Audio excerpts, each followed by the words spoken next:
нийгмийн үйлдвэрлэл хэрэглээнээс гарсан янз бүрийн хаягдал, түүний дотор үйлдвэрлэлийн явцад бий болсон химийн нэгдлүүд байгаль орчны шинж чанарыг сөргөөр өөрчлөхийг хүрээлэн байгаа орчны бохирдлог юм.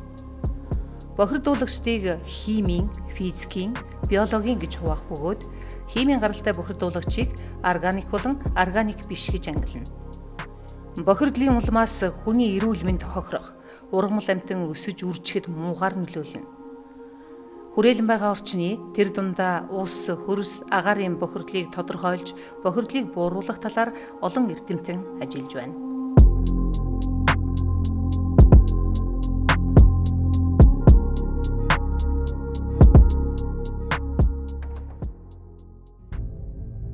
Монгол эрдэмтдийн хувьд хүрээлэн буй орчны бохирдлыг үнэлэх судалгааны ажлыг эрчимтэй хийж байна. Энэ чиглэлээр ажилладаг төрөлжсөн хэд хэдэн лаборатори байдгийн нэг бол Монгол Улсын их сургуулийн шинжлэх ухааны сургуулийн дэргэдэх хүрээлэн буй орчин судлалын лаборатори юм. Энэ лаборатори хүрээлэн буй орчны бохирдлын үнэлгээг хоол тэжээлийн хэлхээн дээр үндэслэн хийдгээрэн онцлогтой. За энэ лаборатори ямар онцлогтой юм бэ гэхээр одоо хүрээлэн буй орчны экосистем буюу одоо хүнс тэжээлийн хэлхээн дээр суурилсан экологийн асуудлыг ярилцсан. За энэ асуудал дээр ямар асуудал чухал байдаг вэ гэхээр хүнсний хэлхий олохоор одоо бүхэл байгаль дээр байгаа уснасаа хөрснөөсөө одоо ямар нэг ургамал амьтнаар дамжаад малаасаа одоо хүн гэсэн ийм онцлогтой байдаг.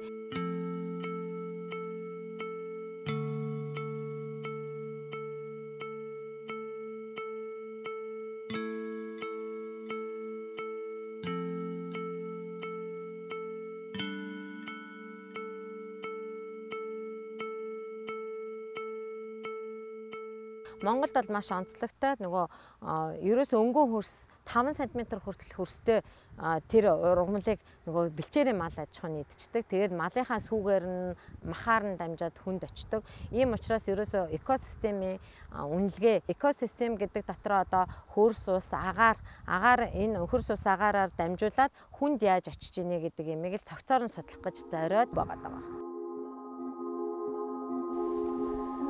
Хүний үйл ажиллагаанаас үүдэлтэй хүрээлэн буй орчны бохирдлыг хөрсний чанар өөрчлөгдөж байгаагаар мэдэж болно. Газар зүйн байрлал, геологийн онцлогоос хамааруулан хөрсийг судалж ангилдаг. Хөрс нь агаарт цацагдсан хорт бодис, утаа, хуурай, нойтон, хаягдал, үйлдвэрийн үйл ажиллагаа зэргээс болж өөрчлөгддөг. Ингэж хүний үйл ажиллагаанд өртсөн газрын хөрсийг техноген хөрс гэнэ. Техноген хөрсийг байгалийн унган хөрснөөс ялгаж ойлгох хэрэгтэй юм. Дэлхийн хөгжингүй орнуудад аль хэдийн хөгжөөд байгаа техноген хөрсний ангиллал, зураглал хийх ажил манай оронд эхлэл төдий байгаамаа. Хөгжингүй орнуудад бол яг энэ одоо жишээ нь Польш байна, Франц байна, энэ техноген хөрснийхээ атлас гэж юм зохиож штэ.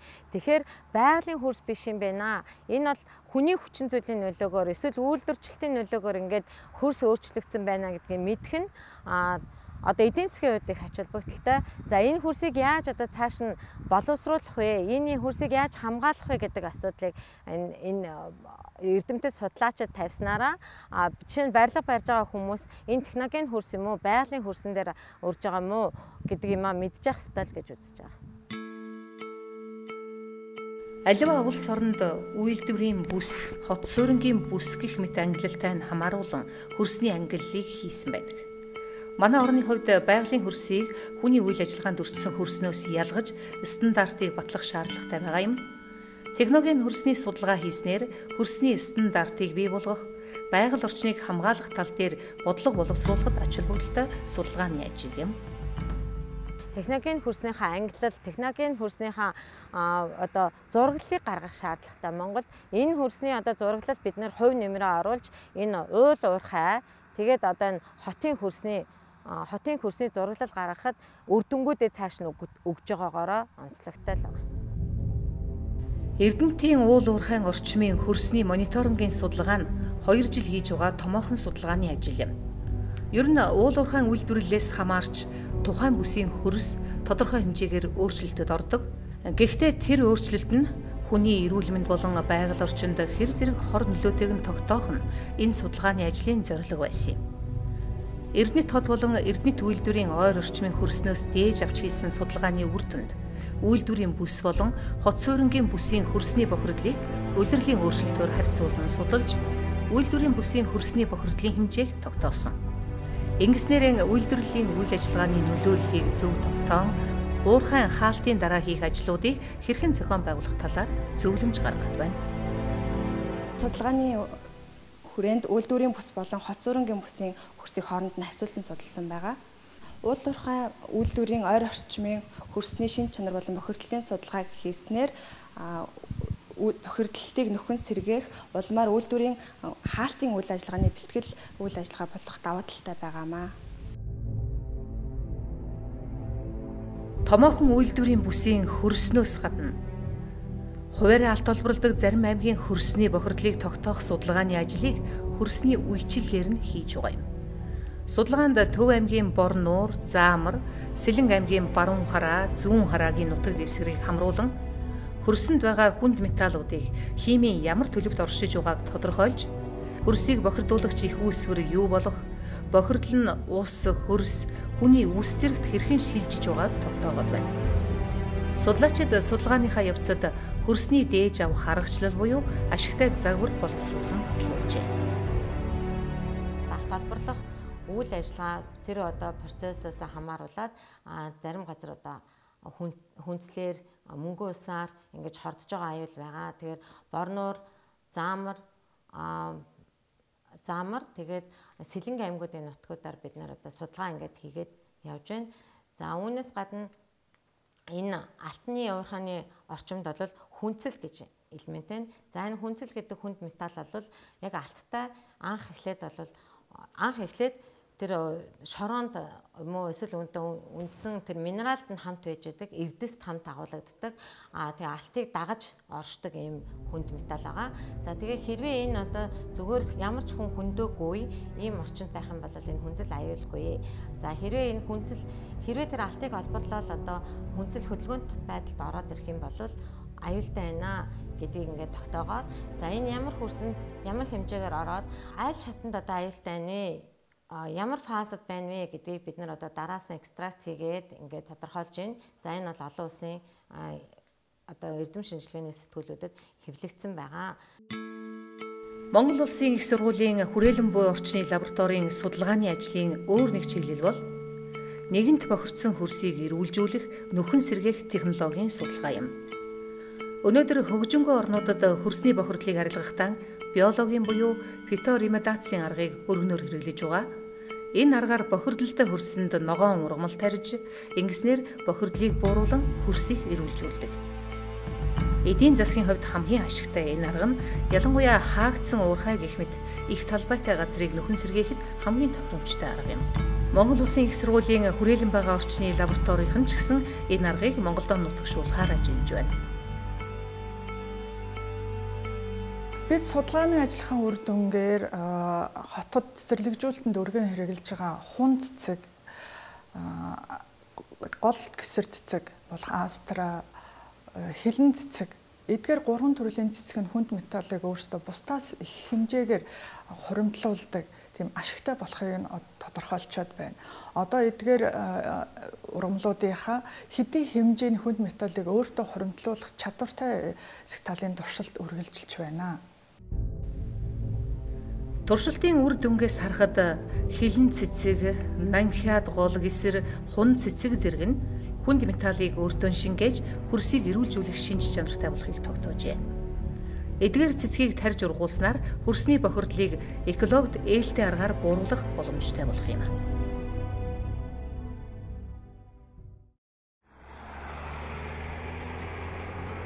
Хүрээлэн буй орчны бохирдолд багтдаг, хүний эрүүл мэндэд сөргөөр нөлөөлдөг гадаад болон дотоод орчны агаарын бохирдлыг үнэлэх ажил судалгааны чухал сэдэв юм.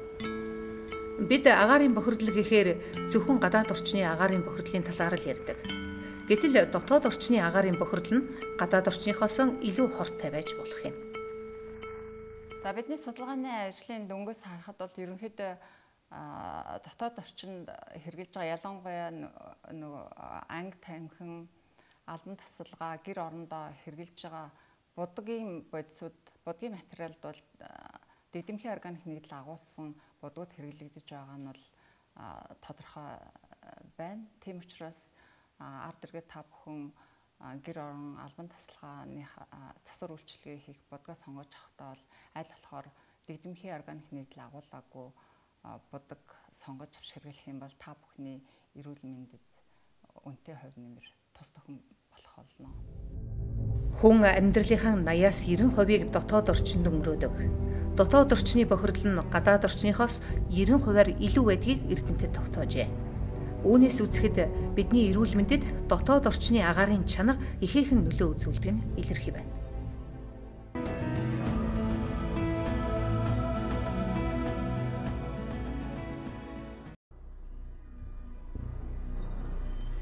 Хүний хүчин зүйл нь өөрсдийнхөө амьдрах орчин, тэр дундаа хөрс, ус, агаарыг бохирдуулдаг. Гэхдээ энэ бохирдлын хүртэгч нь эргээд хүн өөрөө болдог. Нэгэнт бохирдсон агаар, хөрс, уснаас хоол тэжээлийн хэлхээгээр дамжин хүний эрүүл мэндэд сөргөөр нөлөөлнө. Өөрөөр хэлбэл хүн өөрөө усаа бохирдуулдаг. Эргээд өөрөө усаар бохирддог. Монгол Улсын их сургуулийн хүрээлэн буй орчны тэнхимийн багш судлаачид энэхүү харилцан хамаарлын учир шалтгааныг шинжлэх ухааны үндэстэй судалж байна. Тухайлбал усыг л гэхэд гадаргын, үний, аршааны, давс нуурын гэх мэтээр судалж байгаа юм. Давс нууранд бас одоо хүнд металлын бохирдлууд байна уу гэдээ аваад үзэхээр хүнд металлууд агуулгадж байна. За энэ нь ямар шилжилт хөдөлгөөнтэй байна вэ гэхээр ёроолын хурцтайгаа шинжилт хөдөлгөөнд орж байна. За энэ яадаг вэ гэхээр хүнд металлын энэ одоо хүнд металлын бохирдол байна уу? Тэр нь одоо хүнд ямар нөлөөтэй байна вэ? Тэгээ энэ нуур ямар настай юм бэ? Энэ экологийн тэнцвэрийн асуудалд ямар чухал байр суурь эзлэх талаар бид одоо ингээд судлаад явж байна.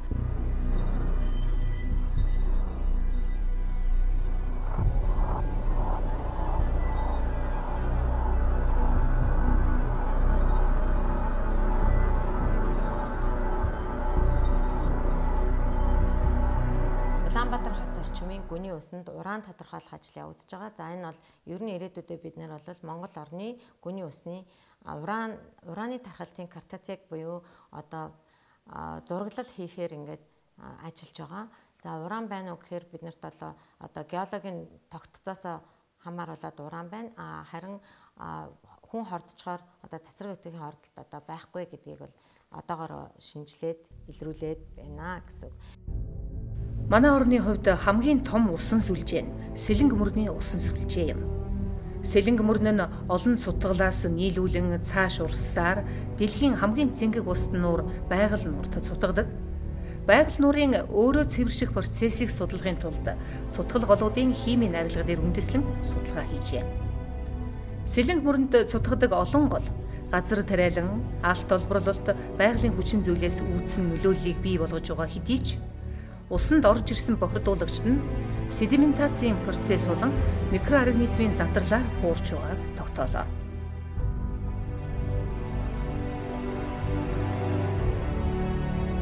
Голуудын химийн арилга маань байгаль нуурт төдийлөн ихээр нөлөө үзүүлэхгүй байна гэж үзэж байгаа. Энэ нь sedimentaц болон микроорганизмын задарлын үр дүнд бохирдуулагчид нь уснаас тундасчиж байгаагийн үндсэн дээр үндэс юм аа. Хүрээлэн буй орчин, ус, хөрс, агаарыг судалж үнэлгээ тогтоох, бохирдлын хэдий бууруулсан ч гэсэн энэ бүхний эцсийн хүртэгч нь болох хүн хоол тэжээлийн хэлхээгээр дамжин аль хэдийн бохирдсон байдаг. Энэ бохирдол хичнээн ноцтой хийгээд эрүүл мэндэд хэдий хэр сөрөг нөлөөтэйг энгийн лабораторийн шинжилгээгээр тогтоох төвөгтэй байдаг. Харин үүнийг үсний эдэд хийдэг элементийн анализаар тогтоох боломжтой. Энгийнээр үсний шинжилгээ гэж нэрлэдэг энэ арга нь тухайн хүний эрүүл мэндийн талаар олон мэдээллийг хэлж өгдөг. Үсний эдэд хийгдэж байгаа шинжилгээ маань үнэхээр онцлогоо бөгөөд эмчилгээний ач холбогдолтой цаашлах юм бол нийгмийн эрүүл мэндийн салбарт ихээхэн үр дүнтэй юм аа. Энэ нь эргээд орчны агаар, агаар, ус, орчны нөлөөлөл хүний эрүүл мэндэд хэрхэн одоо уялдаатай байдаг, хэрхэн сөргөөр болон эргээр нөлөөлж идэг юм бэ гэдгийг бол үсний эдэд хийсэн шинжилгээгээр нотолдог. Тэгэхээр үсний эд маань өөрөө яагаад энэ их чухал шинжилгээ болдгийм бэ гэхээр үсний эдний шинжилгээ нь хүний бие махбодод байгаа хортой хүнд металлуудыг илрүүлэх буюу зарим эрдсүүдийг тухайлбал цуснд илрүүлж бас төдийлөн хараахан чаддаггүй тэр эрдсүүдийг бол илрүүлэх шинжилгээнүүдийг хийдэг. За хүний үсний судалгаа бол гэмт хэргийн буюу криминалистийн зорилгоор хийгддэг. Мөн одоо нийгмийн эрүүл мэндийн ач холбогдолтой ийм судалгаа хийгддэг. 3 дугаарт бол онцлогоонд хэрэглэгддэг. Ийм одоо судалгаагаа хүний үсэнд одоо бүтэцэд хамгийн чухал нөлөө үзүүлээд байгаа нь бол микроэлементүүд байгаа. Микроэлемент гэдэг энэ микроэлементүүдийн агуулгаар өнөөдөр одоо хоол тэжээлийн ямар одоо эрдсийн минералын юм уу одоо дутагдалд орж ийн, эсвэл илүүдэлд орж ийн, эсвэл одоо энэ хүн өвчтөй юм уу гэдэг энэ мэдээллүүдийг авч олж ийн.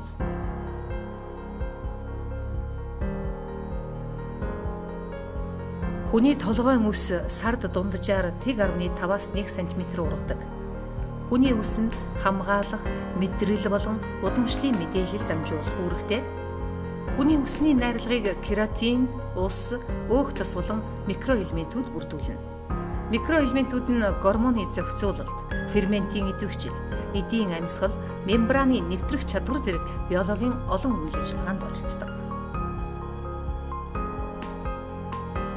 Эдгээр элементүүд нь хэрвээ хэвийн хэмжээнээс өөрчлөгдвөл ихсэн байвал яах юм, дутагдсан байвал ямар байдаг вэ гэдэг талаас нь одоо хувь хүний үсэнд гарсан хэмжээнээс нь агуулгаас нь хараад бусад одоо дэлхийн стандартуудтай хэр зэрэг одоо нийцж байгааг нь үзээд яг цус шээсний анализтай адилхан одоо ингэж харьцуулсан шинжилгээгээр дүгнэлт одоо өгөх боломжтой юм аа гэдгийг харж байна.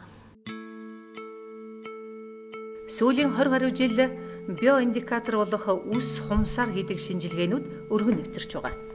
Манай орны хувьд 1996 оноос эхлэн хүний өвсний шинжилгээг хийж эхэлсэн. Энэхүү судалгааны ажлын дүнд цусны даралт ихсэх өвчний үе шатуудыг үсний шинжилгээгээр ялгах боломжийг судлан Монгол улсын шинэ бүтээлийн патентын гэрчлэгээ авсан байна.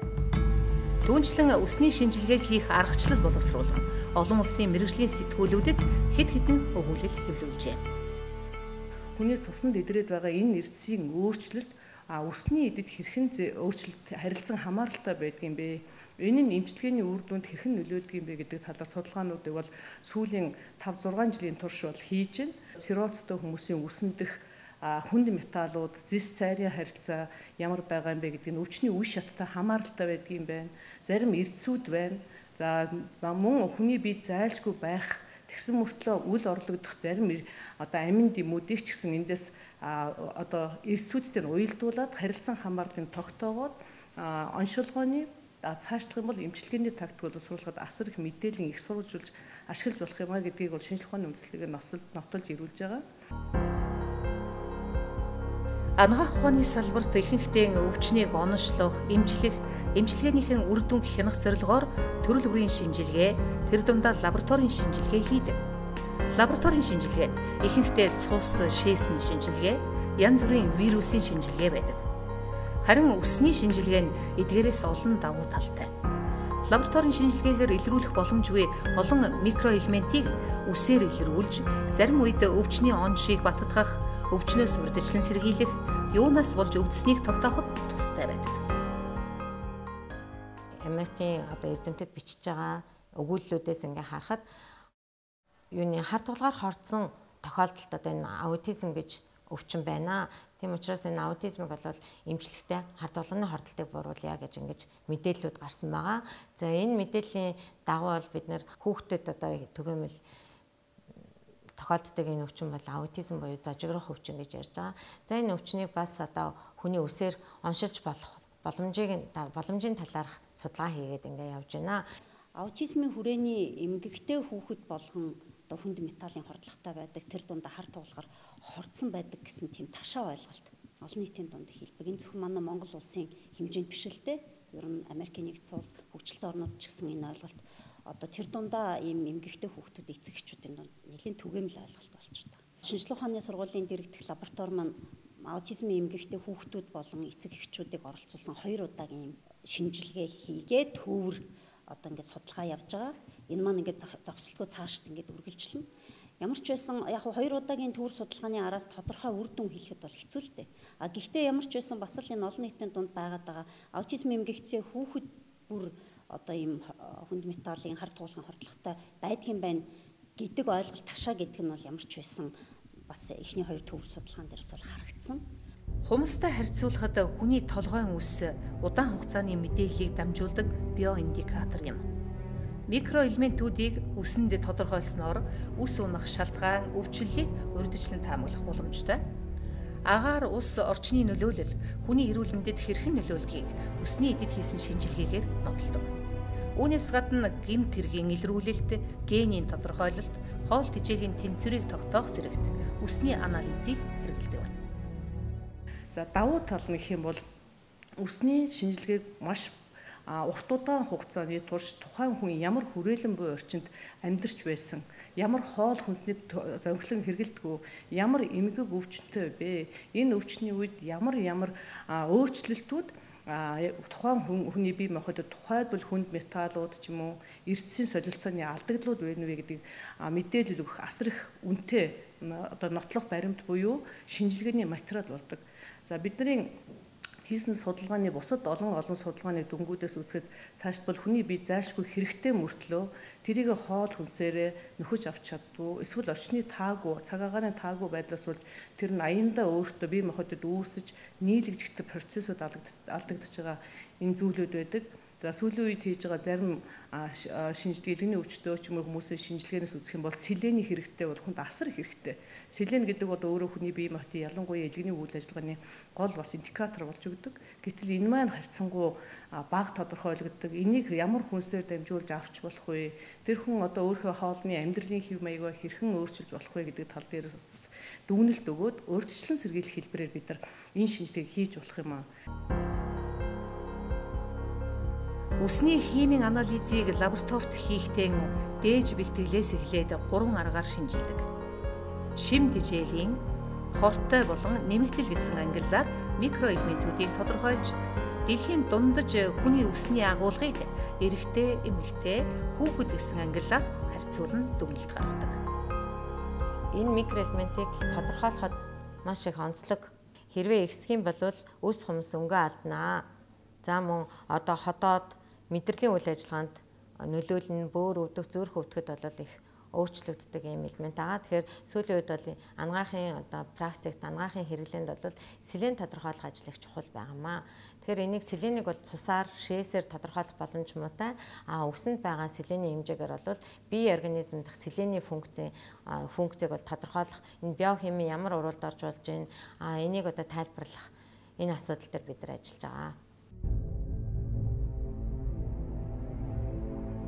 Одоогоор Австрали, Америкийн нэгдсэн улс, Канада, Оросын холбооны улс, Швед зэрэг цөөн тооны оронд үсний шинжилгээ хийдэг лаборатори ажиллаж, тухайн хүний хоол тэжээлийн илүүдэл, дутагдлалд орсон эсгэд хяналт тавьдаг байна. Тэрч байтугай зарим оронд хүний үсний үндэсний стандарт боловсруулан аливаа судалгааны суур материал болгон ашиглах болжээ. Тиймээс Монгол хүний үсний химийн найралгаар стандарт боловсруулах ажлыг хийж эхлээд байна.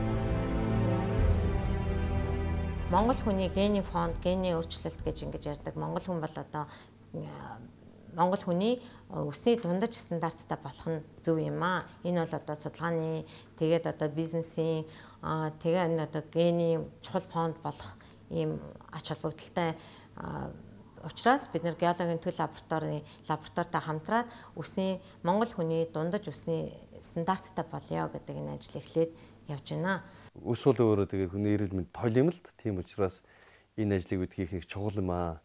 Монгол хүний ус найзтайсан загвар бий болгосноор маш том мэдээллийн санг бий болгож чадна. Энэгээр дамжуулаад хүмүүсийн эрүүл мэнд, эрүүл амьдрах орчныг бий болгоход, эрүүл амьдралын хэв маягийг бий болгоход, бас эрүүл мэндэд анхаарахад, бас эрдэм шинжилгээ судалгааны ажлыг хийхэд энэ чиглэлээр ажиллаж байгаа эрдэмтэн судлаачдын гарын авалгыг бий болгоход өндөр хувь нэмэр оруулах ийм ажил болж байгаамаа. Дэлхийд дээр маш цөөхөн орн, гарын 5 уруунд багтах тийм орн үндэсний орныхаа өсний стандартчилсан, аттестатчилсан загварыг хийсэн байдаг. Бид одоо Монгол хүний өсний стандартчилсан, аттестатчилсан загварыг хийж чадах юм бол энэ төсөл бол дэлхийд одоо гарын таваарнд багтах ийм орны нэг болох юм аа.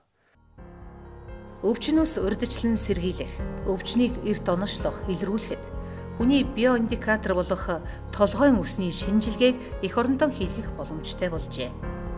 Эрдэмтэн судлаачдын ур чадвар, лабораторийн хүчин чадал, тоног төхөөрөмж хүрэлцээтэй.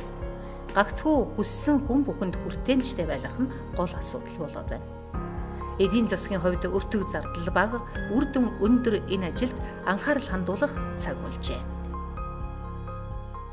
Ер нь хүрээлэн буй орчин тэн дотроо экосистем гэл ингээл ярих юм бол тэр нөгөө хүнсний хэлхээгээр аваад үзэхээр л ус гэл тэгэхэд гадаргын гүний ус тий. Гадаргын гүний ус гэл тэгэхээр гадарга гэл тэнгүүд гол нуур цөөрөн бүгд орно тий. Гүний гэл тэнгүүд бидний одоо ууж байгаа унтны уснуудын хэмжээ орно. Тэгэхээр энэ бүгдийг бол усаас хянж байгаа штэ. Зүгээр энээс гадна одоо нэг усаар дамжаал хөрсөнд орж байна. Хөрснөөсөө ургамал чилжиж байна. Ургамлаасаа мал амьтан чилжиж байгаа. Мал амьтнаасаа хүнд ирж байгаа учраас хүрээлэн буй орчин буюу хүртэгч нь хүн байгаа даа.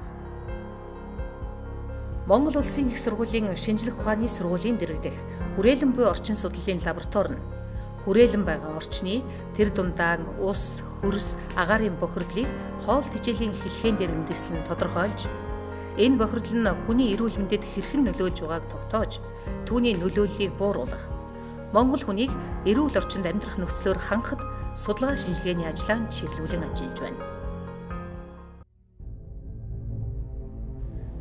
Нэг нь нөгөөгөөс харилцан хамааралтай хүрээлэн буй орчин, үүнтэй нягт холбоо бүхий ард олны эрүүл мэнд, эссэн мэнд амьдрах эрх, үндсэн хуулиараа баталгаажсан эрүүл баталгаатай орчинд амьдрах эрхийг хүн бүхэнд идэлүүлэхийн төлөө үндэсний эрдэмтэд маань ийхүү зүтгэж байна.